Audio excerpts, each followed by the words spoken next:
Chapter 4. Roya promotes her business. Roya's dream has turned into a successful small business. Thanks to Shafiq and Amina, Roya writes down orders and makes calculations with confidence. Roya's family and community are proud of her. She asks Amina how to make sure people know and want her products. Amina says Roya must develop a brand. She explains that a brand is a business's reputation. What is a brand?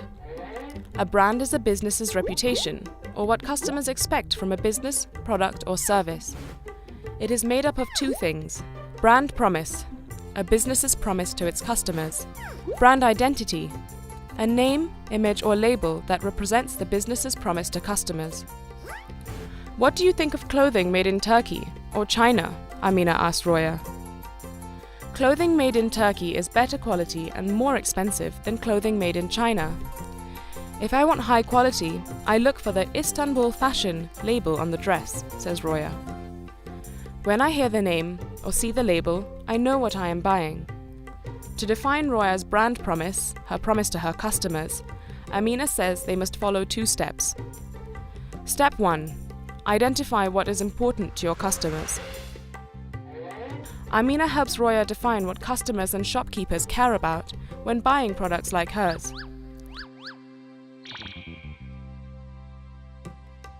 They use 6 main criteria.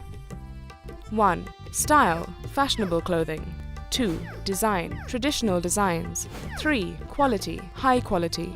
4. Service, friendly, respectful, reliable service. 5. Price, good value for level of quality. 6. Other, what else? Step 2. Identify what you do best. How can you be different from your competitors? Amina asked Roya to look at the list of criteria that customers and shopkeepers care about and to identify what she does best, better than anyone else, and what her competitors do best. Her competitors are people that make clothing like hers. Style. Roya does not know as much about style as some of her competitors. Design. Customers love her traditional embroidery designs. Quality. She gets compliments on the quality of her embroidery, particularly her Kandahari and Tarshama embroidery. Service. Shopkeepers often praise her for delivering on time. Price. Roya's prices are higher than some of her competitors' prices. Now that Roya knows what she does best, she can define her brand promise. Handmade traditional clothing and embroidery with high-quality finishing, design and quality.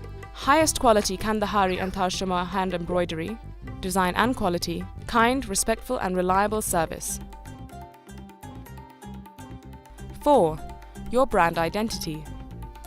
Amina explains that a brand identity is the visual representation of a brand. It is the name, symbol, or product label that communicates your brand promise. Since your brand identity represents your brand promise, it should be designed with colors, fonts, and images that reflect that promise.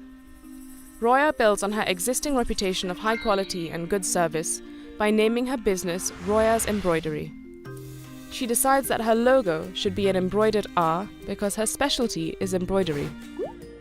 Amina says the next step is to develop sales tools or promotional materials to communicate her message. She could make a business card, develop a product list, or show people samples. She could also promote her business by putting her logo on her product or packaging. Roya makes a business card with important information about her business, including her phone number.